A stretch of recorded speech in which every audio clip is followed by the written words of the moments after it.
কেন্দ্রীয় সরকারের অ্যাকশন দেখে আমার মনে হয়েছে যে কেন্দ্রীয় সরকার পশ্চিমবঙ্গের এই যে পরিস্থিতি তাকে বদল করতে চায় না। কেন্দ্রীয় সরকার যদি সেই পরিস্থিতি বদল করতে না চায় তাহলে সে বদল হবে না।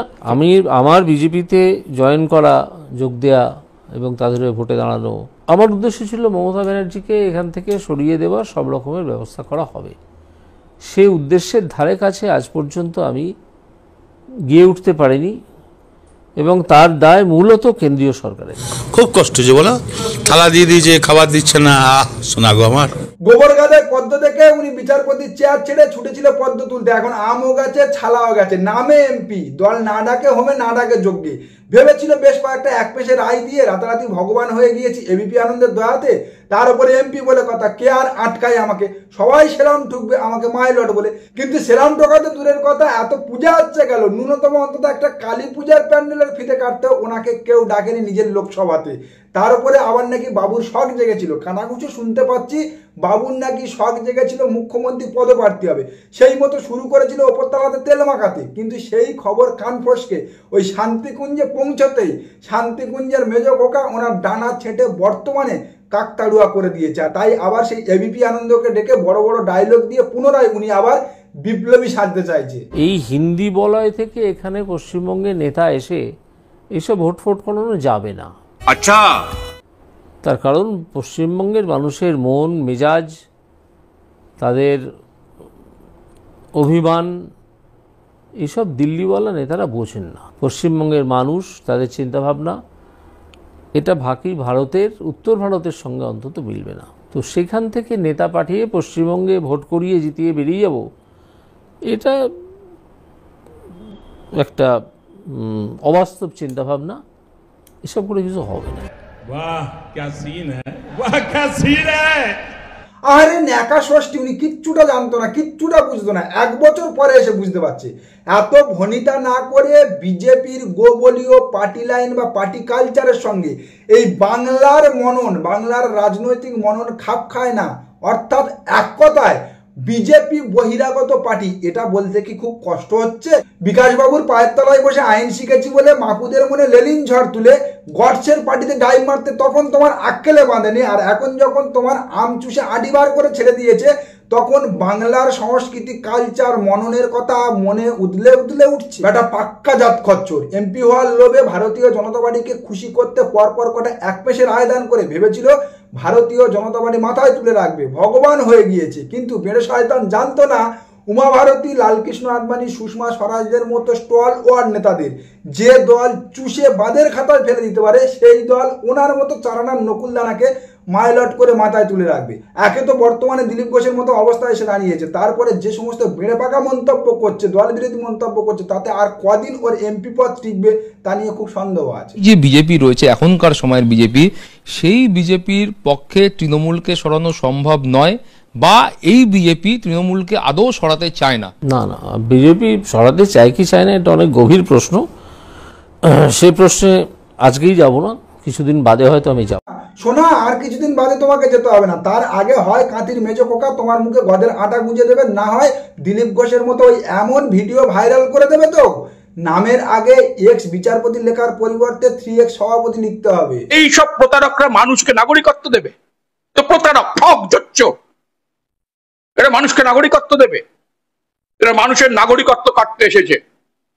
এরা বাঙালিকে ভাতে মারতে এসেছে, হাতে এবং ভাতে মারতে এসেছে এরা। কেন্দ্র সরকার সুপ্রিম কোর্টে হলফনামা দিয়ে বলতে পারেনি অনুপ্রবেশকারীর সংখ্যা কত। তাদের বলেছে তাদের কাছে কোনো অনুপ্রবেশকারীর হিসেব নেই।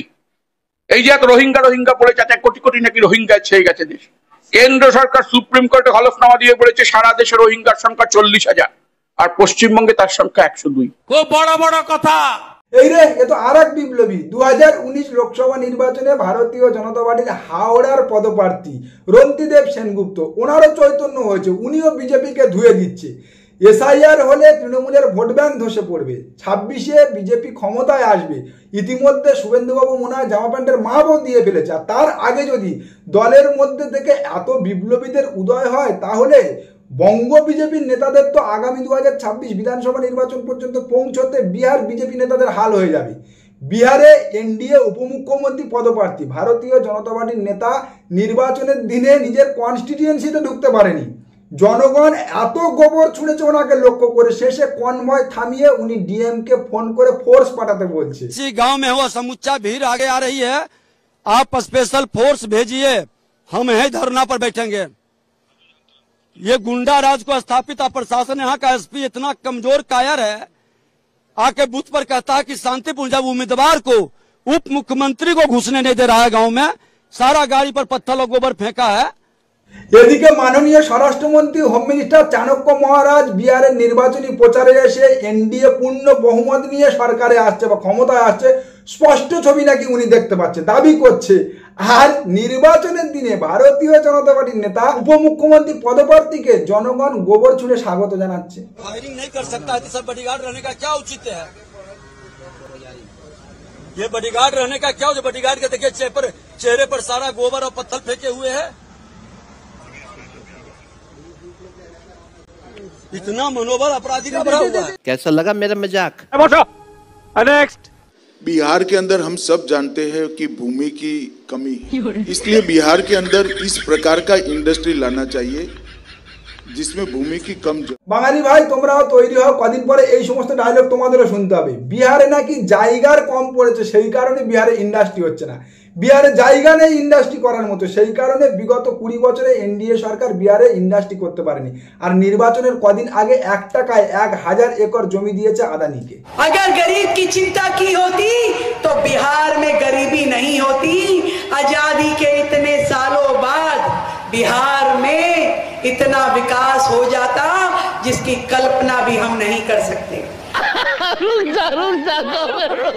ইনি আমাদের আঙ্গুটা ছাপ দিল্লির মুখ্যমন্ত্রী রেখা গুপ্তা জি। উনি হেলিকপ্টারে করে উড়ে এসেছিল, যেমন উড়ে আসে পরিযায়ী হেলিকপ্টার নেতা মন্ত্রীরা ভারতীয় জনতা পার্টির বিভিন্ন রাজ্যে নির্বাচনের আগে, তেমন ভাবে উনি হেলিকপ্টার নিয়ে উড়ে এসেছিল বিহারের নির্বাচনী প্রচারে। কিন্তু নির্বাচনী প্রচারে আসার আগে উনি পড়াশোনা করতে ভুলে গেছিল। উনি ভুলে গেছিল হয়তো যে বিহারে গত 20 বছর ওনাদেরই বিজেপির এনডিএ জোট সরকার ক্ষমতায় আছে।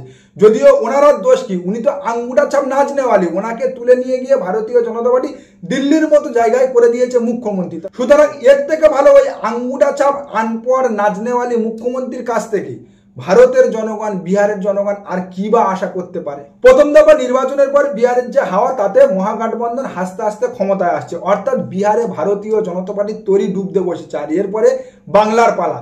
বাংলায় 2026 আসার আগে যেভাবে ভারতীয় জনতা পার্টি দলের মধ্যে থেকে বিপ্লবীদের উদয় হচ্ছে, একের পর এক নেতার চৈতন্য হচ্ছে, তাতে আগামী 2026 বিধানসভা নির্বাচনে প্রার্থী তালিকা প্রকাশ করা পর্যন্ত অন্তত বারতিনেক, লিখে রাখুন, অন্তত বারতিনেক এই বঙ্গ বিজেপির নেতাদেরকে হোঁচট খেতে হবে। একদিকে এসআইআর করে কেন্দ্রীয় সরকার, নির্বাচন কমিশন, ভারতীয় জনতা পার্টি বাংলার জনগণের রাতের ঘুম হারাম করে দিয়েছে। আর একদিকে বিদ্যাসাগরের মূর্তি ভেঙে আমার সোনার বাংলা আমি তোমায় ভালোবাসি গান নিষিদ্ধ ঘোষণা করে বাংলাদেশি তকমা লাগিয়ে দিয়ে শুভেন্দু অধিকারী, সুকান্ত মজুমদাররা রাস্তায় নেমেছে বন্দে মাতারাম প্রেম দেখাতে, বন্দে মাতারাম গানের প্রেম দেখাতে। হ্যাঁ, বাঙালি মেরে বাঙালি প্রেম, এই বিজেপি সেম সেম।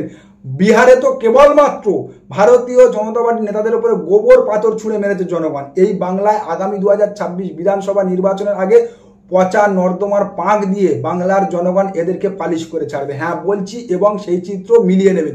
বিহারের ট্রেলার দেখছেন, বাংলায় পিকচার দেখবেন। নমস্কার, আজকের প্রতিবেদন এখানে শেষ করছি। দেখা হচ্ছে আগামী কোনো প্রতিবেদনে। আমাদের প্রতিবেদন সম্পর্কে আপনাদের মতামত অবশ্যই জানান আমাদের কমেন্ট সেকশনে। সবাই ভালো থাকবেন।